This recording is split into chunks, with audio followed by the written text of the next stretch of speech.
오늘은 이사야 53장 3절의 말씀을 슬픔의 사람이라는 제목으로 설교했던 찰스 스펄전 목사님의 설교 가운데 첫 번째 요점인 한 사람이라는 내용에 이어지는 부분을 읽고 묵상하도록 하겠습니다.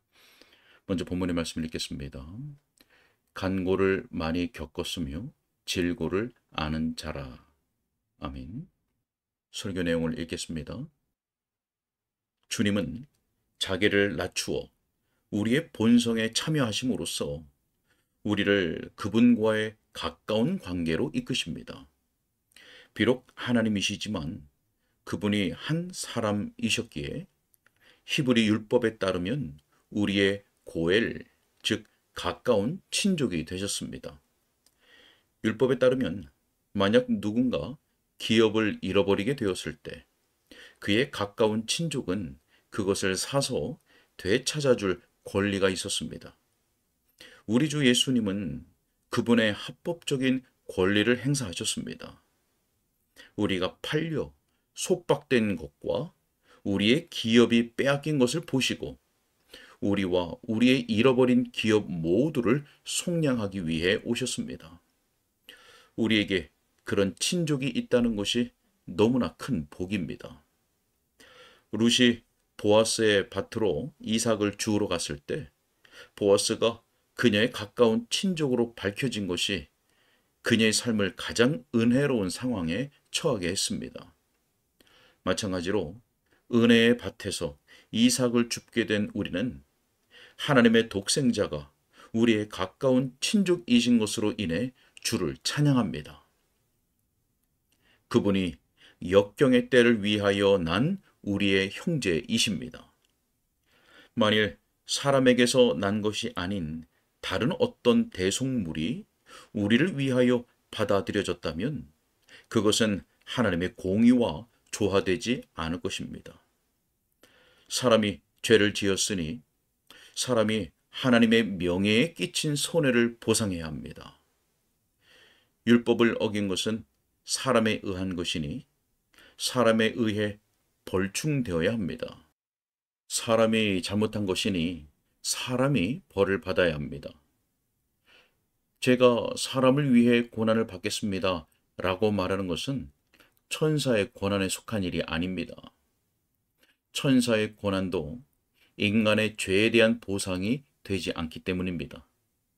하지만 사람이 저 비길 데 없으신 사람이 사람의 대표자가 되심으로써 친족의 권리에 의해 속량하도록 허락받았으며 우리의 일에 개입하여 합당한 고난을 당하시고 하나님의 정의가 손상된 것을 보상하셨으며 그렇게 함으로써 우리를 자유롭게 했습니다.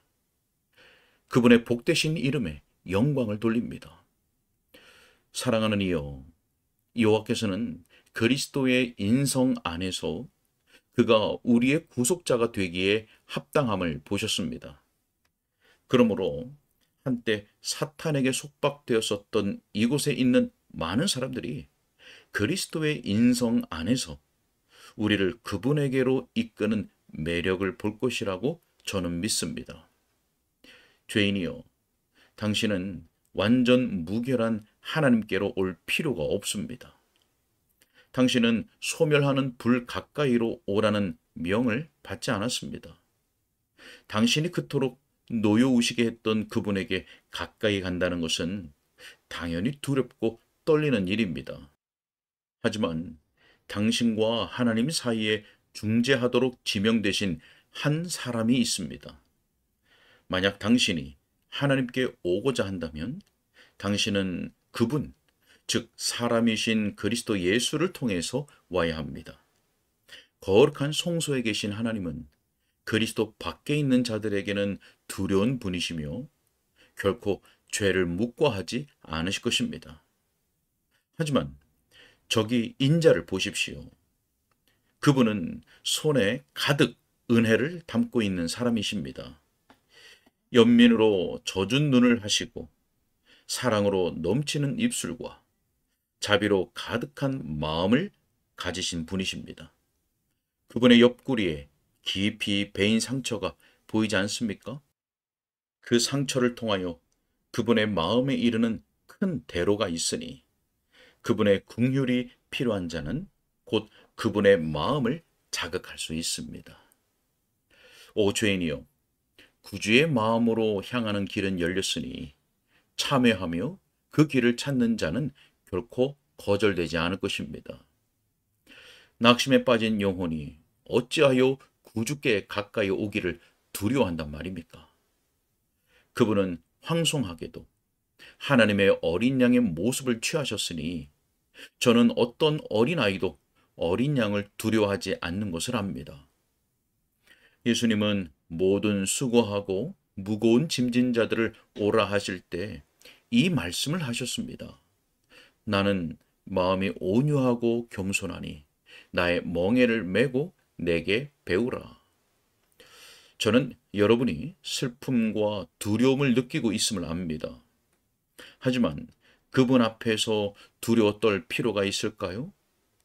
만약 당신이 약하다면 당신의 약함이 그분의 동정심을 자극할 것이며 당신이 스스로 슬퍼하는 무능함이 오히려 그분의 넘치는 은혜를 얻기 위한 근거가 될 것입니다.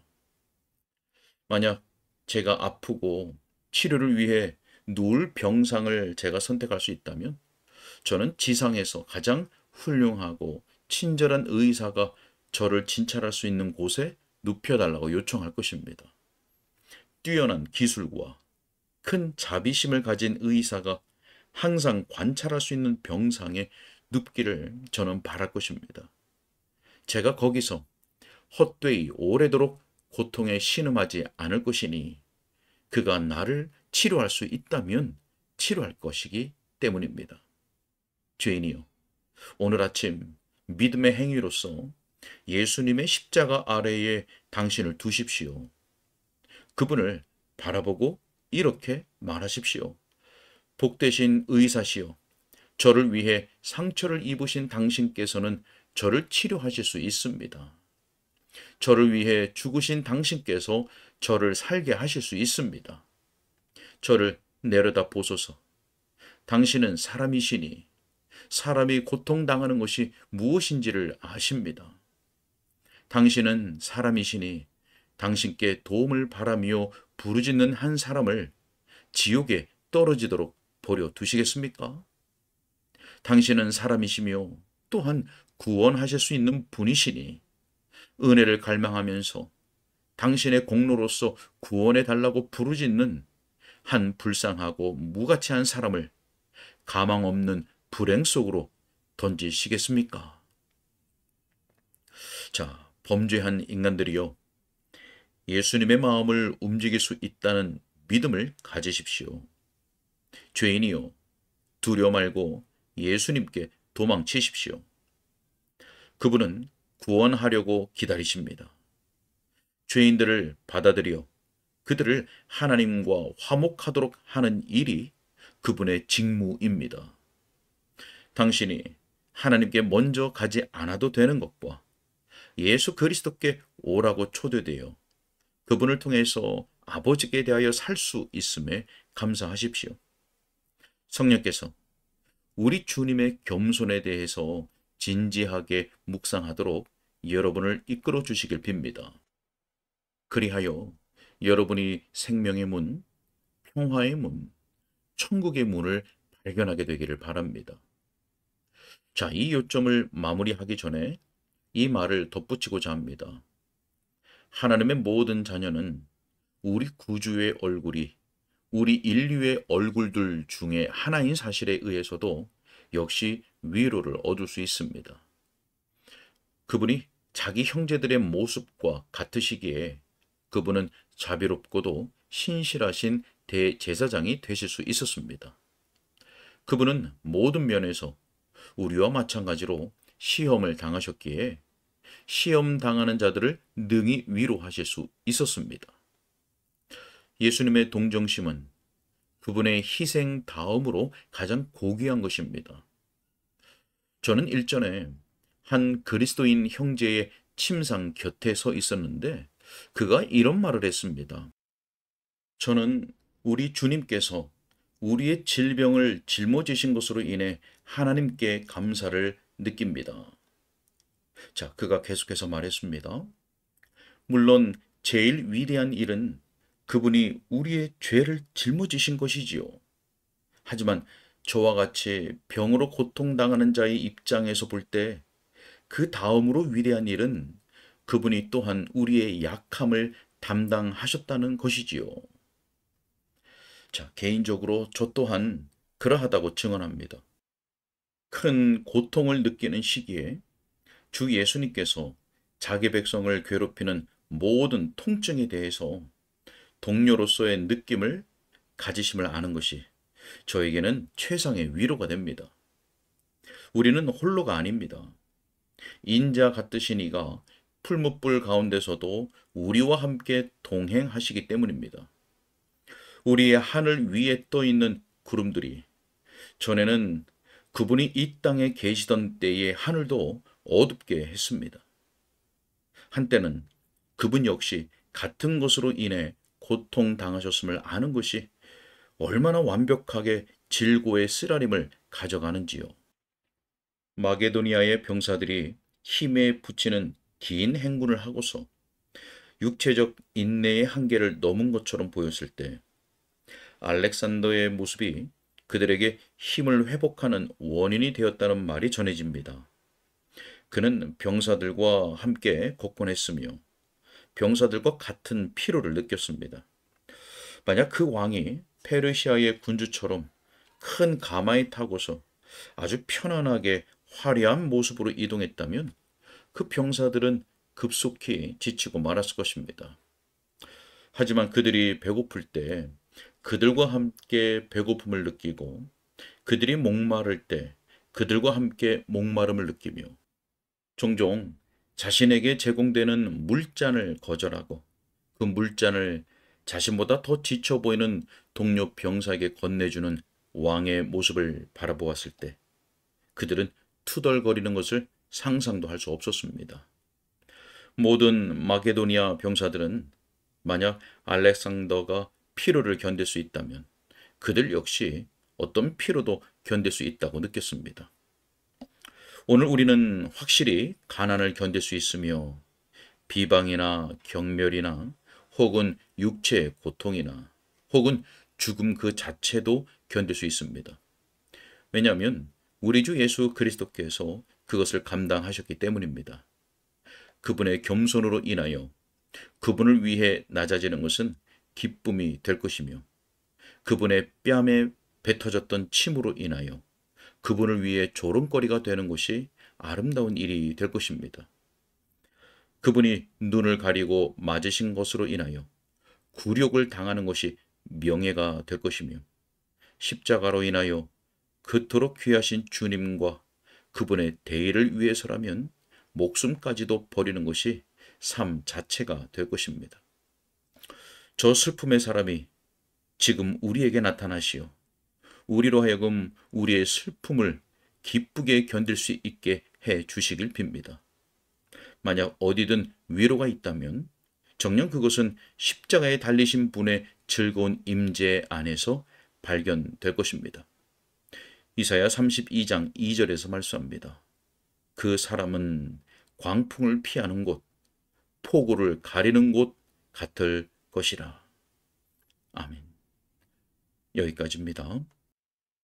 네, 사람이 율법을 어겼고 또한 사람이 범죄하였기에 사람으로부터 그 죄값을 받으셔야 하는 것이 하나님의 공의로움이지요. 그러나 하나님께서는 독생자 예수 그리스도를 우리를 위한 중보자로 또 우리를 위한 보증인으로 세우셔서 예수님의 순종과 죽음으로써 하나님의 공의를 만족해 하셨습니다. 이것이 참으로 놀라운 은혜입니다. 이것을 위해서 우리 주 예수님은 사람으로 인성을 입고 이 땅에 오셨습니다. 예수님은 우리를 위하여 자발적으로 자기의 목숨을 십자가에 내어 주셨습니다. 온유하고 겸손하신 주님을 날마다 기억하고 묵상하며 우리가 그리스도의 거신 사실로 인해서 위로를 얻으시기 바랍니다. 성령께서 도와주셔서 우리를 위하여 낮아지신 우리 주 예수님을 온전히 사랑하고 공경하며 더욱 순종하게 해주시기를 간절히 소원합니다. 기도하겠습니다. 자비와 국률이 풍성하신 하나님 아버지, 죄와 허물로 죽었던 우리를 살리시기 위하여 독생자 예수 그리스도를 우리를 위한 중보자요 보증인으로 세우시고, 이것을 위하여 우리 주 예수님을 완전한 하나님이요 완전한 사람으로 보내주신 것을 감사합니다. 이 놀라운 하나님의 사랑과 지혜에 감사와 찬송과 영광을 올려드립니다.